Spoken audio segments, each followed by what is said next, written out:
ये सारा इलाका फतह कर लिया। लेकिन अब जब Khalid bin Waleed Roman empire की तरफ चले गए थे तो पर्शियन एम्पायर में मुसलमान दोबारा हारने लगे। तो जब पूरी दुनिया के लोगों ने ये देखा कि जहां खालिद बिन वलीद जाते हैं वहां मुसलमान जीतते हैं और जहां पर वो नहीं होते वहां मुसलमान हार जाते हैं। Welcome back to another video. तो कैसे हैं आप सब लोग? होप आप सब ठीक होंगे। तो गाइज आज का हमारा रिएक्शन है हजरत उमर वर्सेस खालिद बिन वलीद।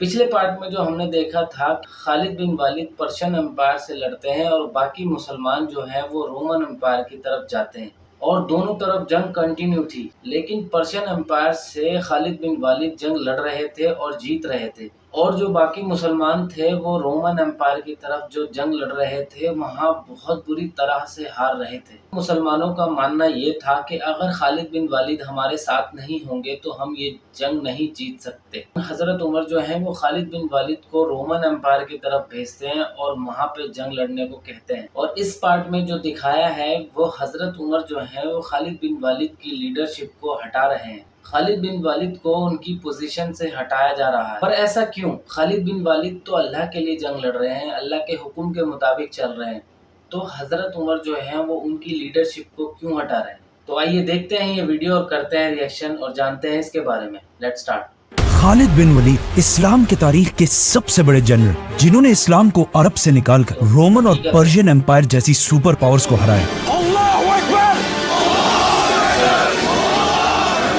लेकिन इस सब के बाद उस वक्त के खलीफा हजरत उमर रज़ियल्लाहु अन्हु ने उन्हें अपनी पोजीशन मतलब आर्मी चीफ के ओहदे से हटा दी। लेकिन क्यों? इतने बड़े जनरल को हटाने की जरूरत क्या थी? खालिद बिन वलीद अब तक दुनिया के सारे जनरल्स वो वाहिद जनरल है जिन्होंने अपनी पूरी जिंदगी में कोई भी जंग नहीं हारी।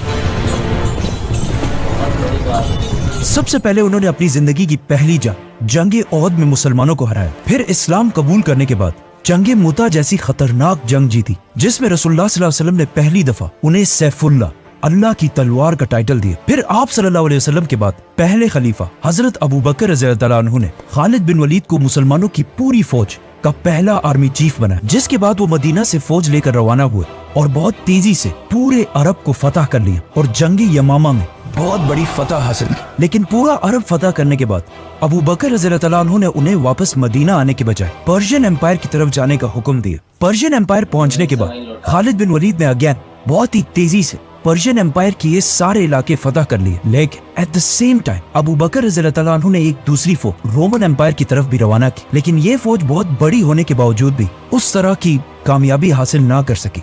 इसीलिए रोमन एम्पायर के हालात कंट्रोल करने के लिए हजरत अबू बकर रज़ियल्लाहु अन्हु ने खालिद बिन वलीद की तरफ ऑर्डर्स भेजे कि वो पर्शियन एम्पायर को छोड़कर रोमन एम्पायर की तरफ जाए।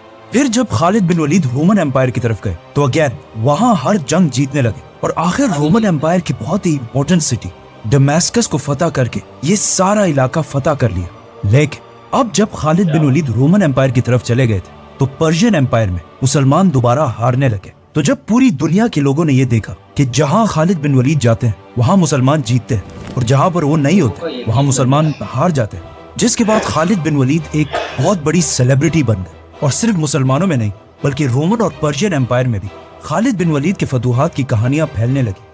यहाँ तक कि एक दुश्मन जनरल ने खालिद बिन वलीद के पास आकर ये तक कहा कि हमारे इलाके में ये कहानी मशहूर है कि एक दिन आसमान से अल्लाह की तरफ से आपके लिए एक तलवार नाजिल हुई थी, इसीलिए आपको सैफुल्लाह कहा जाता है।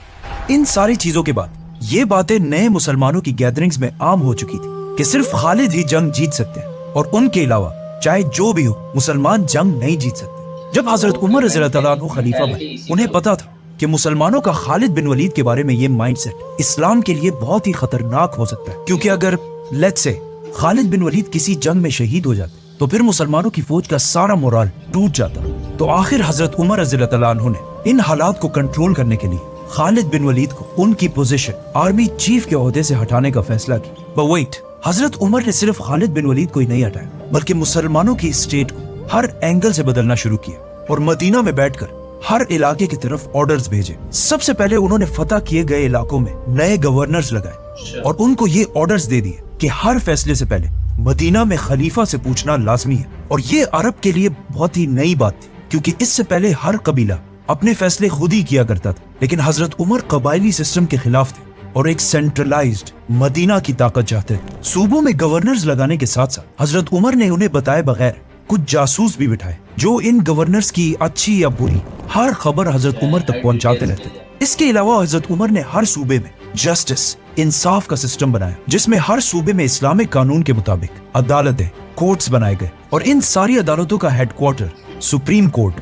मदीना में बनाया गया, जिसमें बहुत सारे सहाबा जजेस लगाए गए और इन सारे जजेस में एक सबसे रिस्पेक्टेड और बड़े जज थे हजरत अली रज़ी अल्लाह तआला अन्हु। हजरत उमर रज़ी अल्लाह तआला अन्हु ने हर सिटी में पहली बार एक पुलिस का सिस्टम भी बनाया और इन सिटीज के बाजारों में प्राइसेस को कंट्रोल में रखने के लिए भी एक डिपार्टमेंट बनाया और स्पेशली मदीना के बाजार को कंट्रोल करने के लिए एक औरत शिफा बिनते अब्दुल्ला को इसका लीडर बनाया। ये उस जमाने में बहुत ही अजीब बात थी कि हजरत उमर ने इतनी इंपॉर्टेंट पोस्ट पर एक औरत को कैसे बिठाया, लेकिन हजरत उमर सिर्फ मेरिट को देखकर ही फैसले किया करते थे। ये सब तो वो काम थे जो हजरत उमर रज़ी अल्लाह तआला अन्हु ने सिविल एडमिनिस्ट्रेशन में किए थे, लेकिन इस सब के अलावा उन्होंने मुसलमानों की आर्मी को भी चेंज करना शुरू किया।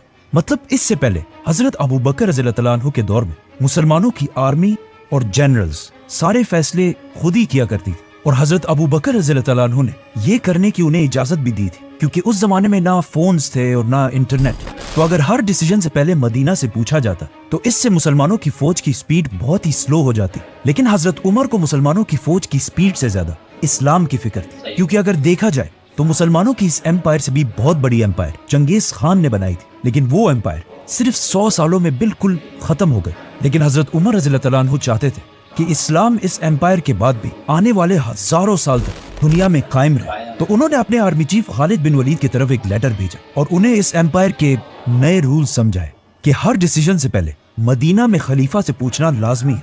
इसके अलावा हजरत उमर ने मुसलमानों की फौज के अंदर कुछ स्पाइज जासूस भी बिठाए जो इन जनरल्स को बगैर बताए उनकी हर खबर हजरत उमर तक पहुंचाते रहते थे। खालिद बिन वलीद ने जब हजरत उमर रज़ी अल्लाह तआला अन्हु का लेटर पढ़ा कि हर डिसीजन से पहले मदीना में खलीफा से पूछना पड़ेगा, तो उन्होंने ये हुक्म मानने से इनकार कर दिया। इसलिए नहीं कि वो अपने आप को बहुत बड़ा समझते थे, बल्कि इसलिए क्योंकि ऐसा करने से मुसलमानों की फौज की स्पीड बहुत ही स्लो हो जाती और स्लो स्पीड के साथ आगे बढ़ना खालिद बिन वलीद का स्टाइल नहीं था। हजरत उमर ने दोबारा खालिद बिन वलीद की तरफ एक दूसरा लेटर भेजा कि तुम सिर्फ इसी शर्त पर मुसलमानों के आर्मी चीफ रहोगे अगर इन ऑर्डर्स को मान लो। लेकिन अगेन खालिद बिन वलीद ने ऐसा करने से इनकार कर दिया और कहा कि जब पहले खलीफा अबू बकर मुझसे नहीं पूछते थे तो आप मुझसे क्यों पूछ रहे हैं। नाउ इब्ने हाजर अल अस्कलानी की किताब और कुछ बाकी किताबों में एक बहुत ही इंटरेस्टिंग वाकया लिखा है कि एक दिन खालिद बिन वलीद एक महफिल में बैठे हुए थे जहाँ एक शायर ने कुछ बहुत ही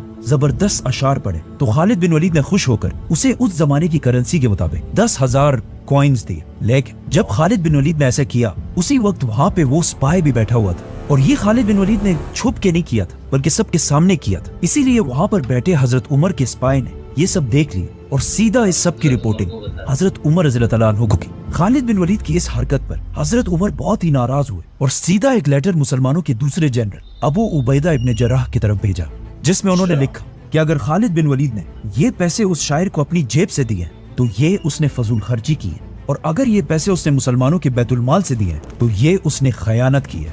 in any case Khalid bin Waleed को उनकी पोजीशन आर्मी चीफ के ओहदे से हटाना जायज है। और आगे लिखा कि आज से तुम अबू उबैदा इब्ने जर्राह मुसलमानों की फौज के आर्मी चीफ हो गए। लेकिन हजरत उमर ने खालिद बिन वलीद को मुसलमानों की फौज से हटाया नहीं बल्कि एक रैंक नीचे कर दिया, और इसके बाद भी वो फौज के बहुत बड़े जनरल थे, मतलब फौज के सेकंड इन कमांड। जब अबू उबैदा रज़ी अल्लाह तआला अन्हु ने खालिद बिन वलीद को हजरत उमर का ये लेटर दिखाया तो चाहिए तो ये था कि खालिद बिन वलीद को बहुत ही सख्त गुस्सा आता कि उनकी सारी मेहनत, मतलब पहले अरब फतह करना, उसके बाद पर्शियन एम्पायर फतह करना और फिर रोमन एम्पायर फतह करने के बाद उनको ये सिला दिया जा रहा है। लेकिन ये लेटर पढ़ने के बाद खालिद बिन वलीद ने अबू उबैदा से कहा, समिअना व अताअना, हमने सुना और हमने इताअत की। और बगैर किसी गुस्से या नाराजगी दिखाने के उन्होंने अबू उबैदा से कहा कि आज से मैं आपका यानी आर्मी चीफ अबू उबैदा इब्ने जर्राह का राइट हैंड बनकर रहूंगा। इसे आज हम बहुत ही एक नॉर्मल बात समझते हैं क्योंकि वो सहाबी थे, ऑफ कोर्स उन्होंने ऐसा ही करना था। लेकिन अगर हम दुनिया के सारे बड़े जनरल्स की हिस्ट्री उठाकर देखें तो ऐसा तारीख में कभी भी नहीं हुआ। हिस्ट्री में जब भी किसी लीडर ने अपने इतने ताकतवर जनरल को हटाने की कोशिश की है तो उस जनरल ने हमेशा बगावत की है या बगावत करने की कोशिश की है। फॉर एग्जाम्पल, इससे पहले पर्शियन बादशाह खुसरो ने जब अपने जनरल को हटाया तो रुस्तम ने उसी के खिलाफ ही बगावत कर दी। और रोमन एम्पायर के जनरल पॉम्पी ने भी बगावत की। और इवन आज मॉडर्न दौर में भी जब पाकिस्तान के प्राइम मिनिस्टर नवाज शरीफ ने अपने पावरफुल आर्मी चीफ मुशर्रफ को हटाने की कोशिश की, तो मुशर्रफ ने उल्टा उसे ही हटाकर पूरे मुल्क पर कब्जा कर लिया। इन सारे जनरल्स की खालिद बिन वलीद के सामने कोई औकात नहीं थी, क्योंकि खालिद बिन वलीद को आज तक दुनिया के सबसे बड़े जनरल्स में से एक माना जाता है। लेकिन जब हजरत उमर ने उन्हें अपनी पोजीशन आर्मी चीफ के ओहदे से हटाया, तो उन्होंने बहुत ही पावरफुल होने के बावजूद कुछ नहीं किया और अपने लीडर खलीफा के ऑर्डर्स मान लिए। इस वक्त मुसलमान बहुत ही सख्त सिचुएशन में थे, एक तरफ रोमन्स और दूसरी तरफ पर्शियंस, और अगर खालिद बिन वलीद भी बगावत कर देते तो मुसलमानों की एम्पायर हमेशा के लिए खत्म होने का खतरा था। नाउ इस मसले पर जितनी मैंने रिसर्च की, उसमें मैंने देखा कि इस वाकये में हजरत उमर और खालिद के अलावा एक थर्ड भी बहुत ही इंपॉर्टेंट किरदार है। मतलब एक तो हजरत उमर थे जिन्होंने बगैर किसी की परवाह किए मदीना की रियासत को स्ट्रॉन्ग करने के लिए इतना बड़ा फैसला लिया। दूसरा खालिद बिन वलीद, जिन्होंने इतना पावरफुल जनरल होने के बावजूद कोई ऐसा स्टेप नहीं उठाया जिससे मुसलमानों की एम्पायर को नुकसान पहुंचे। और तीसरा, इस एम्पायर की आवाम पब्लिक आर्मी चीफ के ओहदे से हटाए जाने के बाद एक दिन खालिद बिन वलीद मुसलमानों के एक ग्रुप से खिताब कर रहे थे, जिसमें उन्होंने मुसलमानों के सामने खड़े होकर फरमाया कि मुझे शाम सीरिया फतह करने के लिए भेजा गया, और जब मैंने पूरा शाम फतह कर लिया तो उमर ने मुझे अपनी पोजीशन से हटा दिया। अब जैसे ही उन्होंने ये बात कही तो मुसलमानों के क्राउड से एक आम सा सोल्जर खड़ा हुआ और उसने कहा कि ए हमारे सरदार, ऐसी बातें मत करो, क्योंकि इन बातों से फितना पैदा हो सकता है। मतलब उस जमाने में मुसलमानों की इस एम्पायर की आम पब्लिक में भी इतना शऊर था कि वो ये बात बहुत ही अच्छी तरह जानते थे कि चाहे जो भी हो जाए, लीडर लीडर होता है और जनरल सिर्फ एक जनरल। खालिद बिन वलीद को हटाने से सिर्फ उन्हें ही नहीं बल्कि पूरे इस्लामिक एम्पायर में एक कंफ्यूजन फैल गई कि आखिर क्यों हजरत उमर ने इतने सख्त टाइम पर खालिद बिन वलीद को हटा दिया, जिससे आहिस्ता आहिस्ता लोगों में बहुत सारी गलतफहमियां फैलने लगी और लोग अजीब अजीब बातें करने लगे। फॉर एग्जाम्पल, कुछ लोगों ने कहा कि हो सकता है खालिद बिन वलीद और हजरत उमर के दरमियान पुरानी कोई पर्सनल लड़ाई हो, इसीलिए हजरत उमर ने उसे हटा दिया। और कुछ और लोगों ने यह तक कहा कि हो सकता है खालिद बिन वलीद ने कोई करप्शन की हो। लेकिन अगेन, हजरत उमर का जासूसों का नेटवर्क, स्पाइस का नेटवर्क इतना स्ट्रॉन्ग था कि उन्हें अवाम के इस कंफ्यूजन का पहले ही पता चल गया। तो हजरत उमर ने मुसलमानों को मदीना के मस्जिद नबी में जमा होने का हुक्म दिया और फिर सबके सामने खड़े होकर उन्होंने क्लियरली बता दिया कि मैंने, उमर बिन खत्ताब ने, अपने army chief Khalid bin Waleed को किसी पर्सनल दुश्मनी या करप्शन की वजह से नहीं हटाया, बल्कि सिर्फ इसलिए क्योंकि खालिद बिन वलीद की जबरदस्त फतूहात की वजह से लोग अल्लाह के बजाय खालिद बिन वलीद पर ट्रस्ट करने लगे थे। और मैं सारे मुसलमानों को ये दिखाना चाहता हूँ कि किसी भी जंग में जीत सिर्फ और सिर्फ अल्लाह की तरफ से आती है, किसी इंसान की तरफ से नहीं।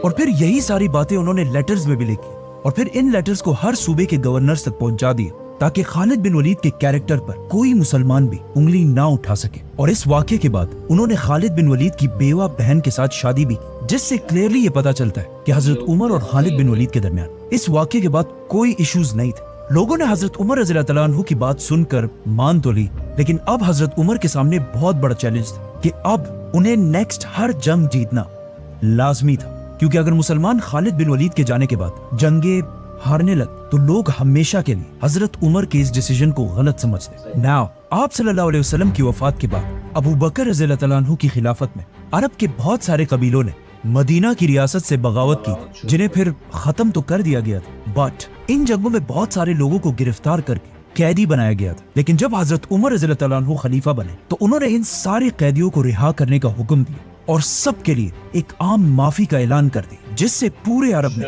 उनकी पॉपुलैरिटी बहुत ही ज्यादा बढ़ गई और लोग हजरत उमर की इस रहमदिली से इतना खुश हुए कि उन्होंने आकर इस्लाम कबूल कर लिया और फिर अपनी मर्जी से मुसलमानों की फौज में शामिल हो गए। इन लोगों में एक शख्स तुलैहा भी था, और ये वो शख्स था जिसने इससे पहले अबू बकर रज़ियल्लाहु तआला अन्हु के दौर में पैगंबर होने का झूठा दावा भी किया था। लेकिन जब वो हजरत उमर रज़ियल्लाहु तआला अन्हु के पास आए तो हजरत उमर ने उन्हें भी माफ कर दिया और वो भी मुसलमानों की फौज में शामिल हो गए। हजरत उमर के इन सख्त और जबरदस्त डिसीजंस के बाद अरब के लोग उनसे इतना खुश थे कि वो पुरानी सारी दुश्मनियां छोड़कर मुसलमानों के साथ शामिल हो गए। और पहली बार ऐसा भी हुआ कि क्रिश्चियंस ने भी आकर पर्शियन एम्पायर के खिलाफ मुसलमानों का साथ देने की कसम खाई। तो अब हजरत उमर ने मुसलमानों और क्रिश्चियंस को मिलाकर पर्शियन एम्पायर के खिलाफ एक नई आर्मी बनाई। इस फौज ने मुसन्ना की लीडरशिप पर्शियन एम्पायर की एक बहुत बड़ी फौज को हरा दी और eight the same time Abu Ubaida इब्न जर्राह की लीडरशिप में भी मुसलमानों ने रोमन एम्पायर की एक फौज को हराकर बहुत बड़ी फतह हासिल की। और इस तरह पूरी दुनिया ने देखा कि मदीना की रियासत मुसलमान खालिद बिन वलीद के बगैर भी जंगे जीत सके और हजरत उमर रज़ियल्लाहु तआला अन्हु का प्लान कामयाब हो गया। लेकिन अब मुसलमानों की तारीख की सबसे बड़ी जंगे यरमुक और जंगे कादसिया बहुत ही करीब आ चुकी। तो देखा गाइस किस तरह से हजरत उमर ने इतने बड़े फैसले लिए और खालिद बिन वालिद को उनकी लीडरशिप से हटा के सेकेंड हैंड कमान बना दिया। जैसे खालिद बिन वालिद को उनकी पोजीशन से हटा के एक स्टेप नीचे कर दिया। आज के ज़माने में ऐसा हो जाए तो लोग दंगे लड़ाइयों पे आ जाएं। इतने बड़े जनरल होने के बावजूद भी खालिद बिन वालिद ने कुछ भी नहीं कहा। वो अल्लाह की रज़ा के लिए राज़ी हो गए। और जो मुसलमानों की सोच हो रही थी कि खालिद बिन वालिद होंगे तो ही हम ये जंग जीत सकते हैं, अदरवाइज नहीं जीत सकते, तो हज़रत उमर ने उन सभी मुसलमानों की इस सोच को बदलने का फैसला लिया और वो कामयाब भी रहे। खालिद बिन वालिद को उनकी लीडरशिप से हटा के और जब मुसलमानों ने जंग लड़ी तो वो हर जगह जंग जीतने लगे और मुसलमानों की सोच में आया कि हम खालिद बिन वालिद के बिना भी ये जंग जीत सकते हैं। और ऐसा ही हुआ, बाकी मुसलमानों ने और जगह भी जंग लड़ी और जीते। तो आज की वीडियो में बस इतना ही। आई होप आपको मेरे रिएक्शन के साथ साथ ये सब फैक्ट्स भी समझ आए होंगे। उम्मीद करते हैं आपको वीडियो पसंद आई होगी। बाकी वीडियो को like, comment, share and subscribe जरूर करें। मिलते हैं एक ऐसी अच्छी इंटरेस्टिंग वीडियो के साथ, तब तक के लिए